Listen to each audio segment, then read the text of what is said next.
Hi guys, Luton here, and I'm back with another video for you, and we're looking at Rush on Seine Crossing. This is on my server, and this video I've called The Power of Momentum. And the reason for that is you might be thinking that Rush Seine Crossing is often a round that lasts a very long time, and people often get stuck on the first base. But this one shows very well. This round comes in at about 12 minutes, so that's really not a long time for a round of Seine Crossing. So let's see what happens in this video. So one of the first things we're doing, we've got Joystick here. Jizzler, I remember Jizzler, he's played several games on my server. He's a very, very good player, and often I come to a head against him. Not the best driving there, Joystick, but whatever, it got the job done. So you can see, pushed down, pushed in, very, very hard, aggressive, get in here. Okay, now I'm down, but a lot of other people are throwing themselves in the base here, and you can see my guys flanking around the back. This is always going to be a key thing to do on this first base, and you know, as attacking teams know, everybody knows, Seine Crossing, it's all about B. It's all about B. And you want to get in here and clear it as quickly as possible. And you can see Noz here laying down some suppressing fire using his bipod LMG. I'm running in with the AEK, clear this all out. We got it armed, we've got the base under control. Well, I say under control. Oh, this is it. This is my... Look at this guy. Look at this guy. Oh, I don't like to be horrible, but that seriously made me laugh in the game. There's about 7 guys in the B target. We've got it armed. And what's this guy doing? He's like bipoding his LMG, watching the door as if nothing's going on. Oh, you can't believe it, and you can't love it, can you? Anyway. So we cleared this base out very, very quickly. Now the key thing for us is going to be moving on to the next base as quickly as possible and using the strength of this attack to continue taking that forward.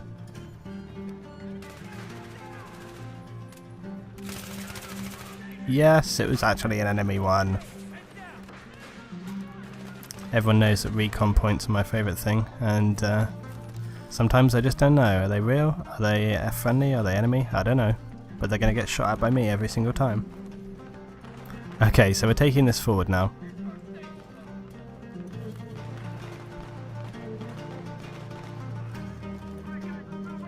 I was just waiting for my team here to regroup, get ready to move forward. I've got Seth in my clan here and a couple of other guys moving forward. And you can see that the team is split quite nicely. We have around 5-6. There's about 4 guys going for that, so I was like, okay, I'll push up on A. I'm going to drop some smoke here for my guys. You can see to my left flank here, I've got about 3 people.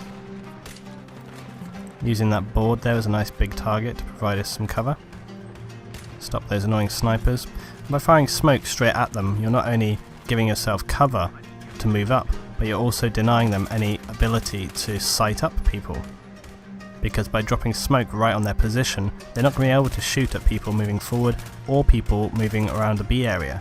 So it really does give you some debilitating strength to move forward on. You can see Andre moving forward really well. And you might notice that in many games I tend to not be fully aggressive unless I really need to be. I often don't rush forward like kamikaze unless I really need to, because that can be quite a dangerous tactic to just getting killed.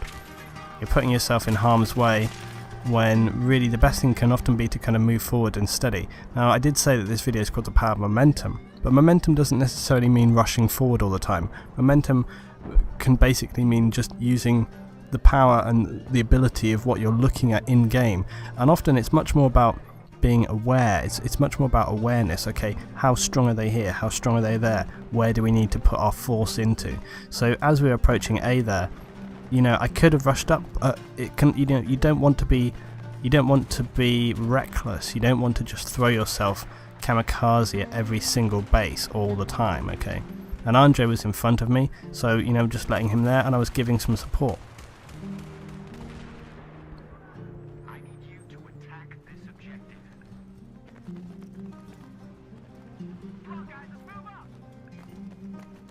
So now moving on to the next base, you can see we're in again another strong position. We have a good spread of teams, and an important thing, look at the map here, look at the spread. You see how you have people going from multiple directions all the time, and my favourite route always is to go in the back because people never expect this. can often catch people out again and again and have a whole team. So we've got about 3-4 guys here, 3-4 up the stairs and another around the side, so really good spread of team, and that is another important thing. You don't want to be bunched all in one area. But you see these guys claymored, not a stupid team. It's always, if you're defending, always a good idea to put some claymores down on this area here.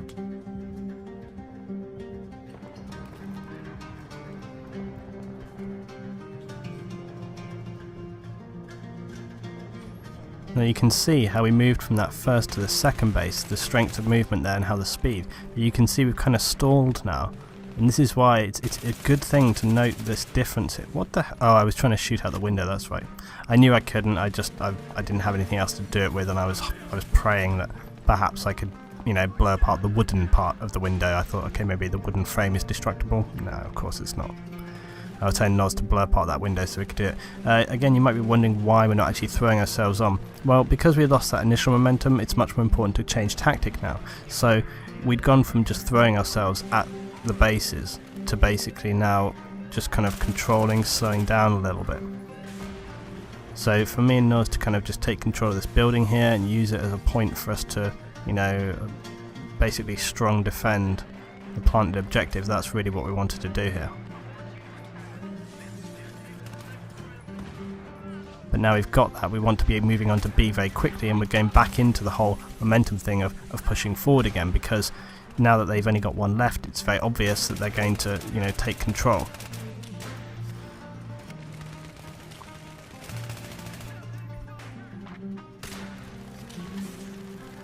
So I'm moving as quickly as I safely can towards B and the B area here. I wanted to get in this building clear out because often what will happen is that you can see this building has direct sight onto B. So we've got them across the road, but you can see on my map they're above us as well. Didn't really want people like Andre here going and getting a plant on B. I have to drop some safety smoke. But we don't want to just go running in there, because as I said, they are entrenched. Okay, they've had time to set up their position. It's not like the second base where they didn't have a chance to dig in.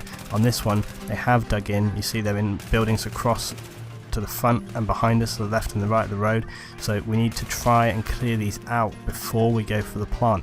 If we just go in for the plant, we're just going to die. Then we're going to run back on the spawn. We're going to have to keep moving forward again and again and again. Kind of interesting, these guys were in this building but didn't realise there was 2 people below them. But this is an important building for this base here.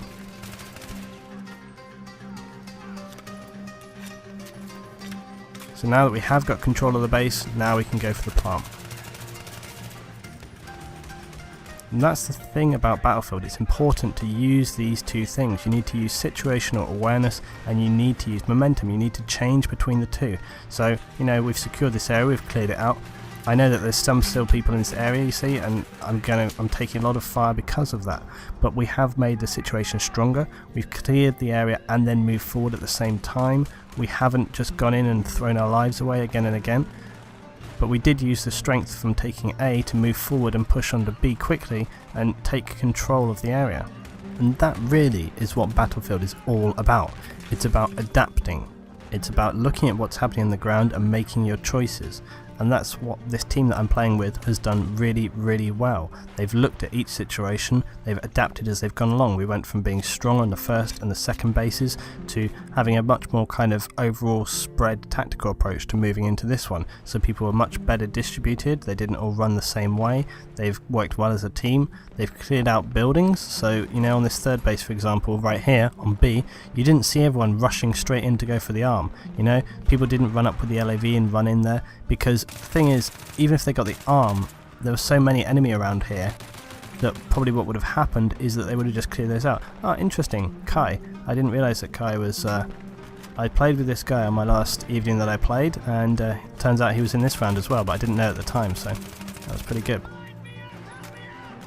But yeah, as I was saying, very, very important to understand to clear those areas as well as take them, because if you don't clear those areas, then, you know, arming the target can almost be kind of subsidiary.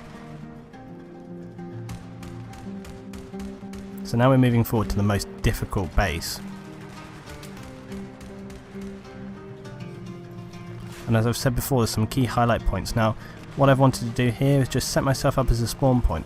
I don't have a recon point, so I just wanted to give like Noz and my guys the ability to quickly get into this base. And you might think, well, this is kind of a suicide thing, Luton, just staying here, you know, they're going to see you, they're going to take you down.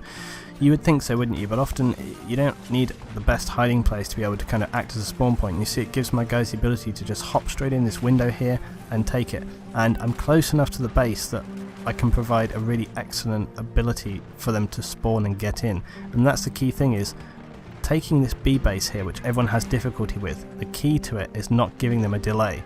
If you give them a break from, you need to keep the pressure up, you need to keep the pressure up all the time, and clearing this area out here as well, like I've said before, clearing this area out is extremely important. If you give them any half a second to respawn, that's when you'll get the problem. But look at what's happened, because we kept that momentum up, because we kept that pressure from the second base, and also the wave of people we kept throwing into the base, that's what gave us the edge, that's what gave us the ability. Often what will happen with the B base is that people will kind of run in, die, and then there's a small break of time before the next guys arrive and they will move in and die. The thing is that the enemy team spawn they spawn on this building, so unless you have the pressure and the weight to keep moving in and moving in and moving in and moving in, what will happen is they will respawn and they'll be waiting for you, so you have to kill them again and again and again and again. That's the thing. So the key to this base is being close enough. You need recon points, or you need someone acting as a spawn point. Once you've got that, you can throw people into the base and get over and over and over and over, and that should help you take control of the situation there. So that's been this round. It was pretty good. I think it illustrated a lot of key points that I tried to make in my videos, and I hope you've enjoyed it. Thanks for watching, guys. There'll be more from me this week, but I'm away this weekend, so not anything immediate. Thanks for watching.